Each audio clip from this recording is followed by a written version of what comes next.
प्रदेश के पंचायत व ग्रामीण विकास व श्रम मंत्री प्रहलाद पटेल गुरुवार को अल्प समय के लिए बालाघाट पहुंचे। प्रदेश के पंचायत व ग्रामीण विकास व श्रम मंत्री प्रहलाद सिंह पटेल के द्वारा मीडिया को संबोधित करते हुए विकसित भारत योजना के अंतर्गत सरकार की जनहितकारी योजनाओं की जानकारी मीडिया से साझा की। वहीं पूछे गए पत्रकारों के सवाल का जवाब भी दिया गया और खैरी फटाखा विस्फोट के मामले को पुनः जांच में लेने की भी बात उनके द्वारा मीडिया से कही गई। आपको बता दें कि अल्प समय के लिए बालाघाट पहुंचे मंत्री प्रहलाद पटेल के द्वारा बताया गया कि वह विकसित भारत संकल्प यात्रा के लक्ष्य को आम जनता तक पहुंचाने और उसे पूरा करने के लिए ये प्रवास कर रहे हैं। उन्होंने यह भी बताया कि आज उनके लिए एक अच्छा मौका है। उनके आने के पहले ही भाजपा के द्वारा बालाघाट सिवनी संसदीय क्षेत्र से लोकसभा प्रत्याशी की घोषणा कर दी गई और उनकी पार्टी पूरे सतत 5 वर्षों तक काम करती है और सतत इस प्रकार से काम करने के साथ साथ पार्टी संकल्प भी लेती है। और आज हमारे आलाकमान के वरिष्ठ पदाधिकारी का यह संकल्प है कि विकसित भारत यात्रा संकल्प को जन जन तक पहुंचाना है। प्रेस वार्ता के दौरान मंत्री श्री प्रहलाद पटेल के द्वारा एक सवाल के जवाब में कहा गया कि भले ही एग्जिट पोल के मध्य प्रदेश में लोकसभा चुनाव में 28 सीटें जीतकर आ रही है, किंतु हम पूरी 29 सीटें जीतने का काम करेंगे। वहीं भले ही भाजपा के द्वारा जिले में भारतीय जनता पार्टी में गुटबाजी को लेकर कुछ नहीं कहा जा रहा हो, लेकिन इन दिनों यही लग रहा है कि भाजपा में गुटबाजी चल रही है। उसे आप कैसे मैनेज करेंगे? जिस पर श्री पटेल के द्वारा कहा गया कि वह गुटबाजी पर कुछ नहीं कहेंगे और उन्हें बोलने की आवश्यकता भी नहीं है। वहीं पूछे गए एक सवाल में कांग्रेस के द्वारा नारी न्याय गारंटी का ऐलान, इस विषय पर श्री पटेल के द्वारा कहा गया कि आज कांग्रेस के नेता स्वयं ही कांग्रेस की गारंटी को नहीं मानते तो आम जनता इस पर क्या भरोसा करेगी। वहीं हाल ही में हुए हरदा फटाखा फैक्ट्री विस्फोट मामले में जिस प्रकार से श्री पटेल के द्वारा कार्रवाई की गई, उसी प्रकार बालाघाट में हुए खैरी फटाखा फैक्ट्री विस्फोट मामले में पूछे गए प्रश्न में श्री पटेल के द्वारा बताया गया कि वह पुनः खैरी फटाखा फैक्ट्री विस्फोट वाले मामले को निकालेंगे, क्योंकि मीडिया द्वारा जो भी सवाल पूछे जाते हैं वह उन्हें सूचनार्थ के रूप में लेते हैं और उस पर निश्चित ही वे कार्रवाई करते हैं। उन्हें हर हाल में नगर निगम भोपाल में शासकीय योजना की हेराफेरी में बड़ी कार्रवाई की है, उसी प्रकार खैरी फटाखा विस्फोट मामले की भी रिपोर्ट को वो पुनः निकालेंगे और उस पर भी कार्रवाई करने का काम करेंगे।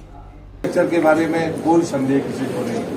सड़क हो, रेल हो या सबसे ऊंचे पुल हो, हम किसी भी क्षेत्र में जाएंगे तो हमको प्रगति साफ आंखों के सामने दिखती है। क्योंकि आने वाले 5 वर्षों में मैं आपसे भी विनती करता हूँ, पार्टी का कार्यकर्ता घरों घर तक भी जाएगा, कार्यालय में हमारे सुझाव पुस्तिका रखी है, लेकिन वो लोग जो सीधे किसी पार्टी से के कार्यक्रमों में जाने में बसते हैं उनके लिए हमने विकल्प दिया है।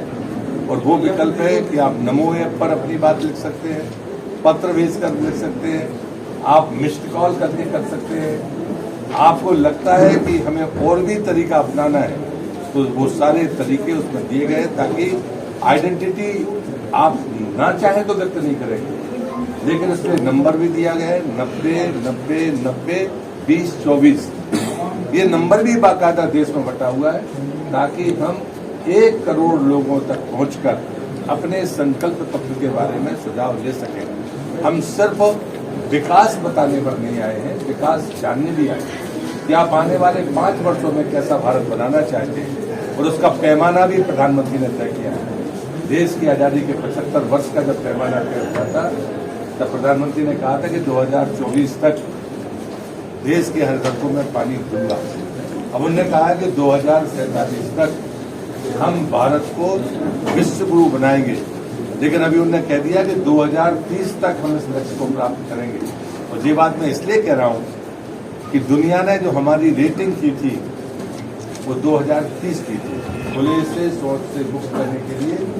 यूएन ने जो हमारी रेटिंग की थी कि अगर भारत 2030 तक खुले से शौच से मुक्त हो जाएगा तो बहुत बड़ा काम भारत करेगा। हमने 11 साल पहले उस लक्ष्य को प्राप्त किया।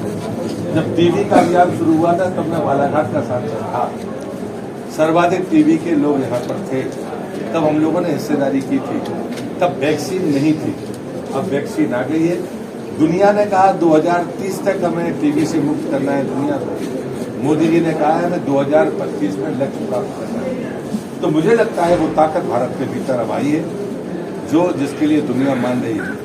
जिस गारंटी भी मिलने दी है कांग्रेस ने, जिसमें 1 लाख 1 साल में महिलाओं को देंगे, 50% नौकरी में आरक्षण देंगे।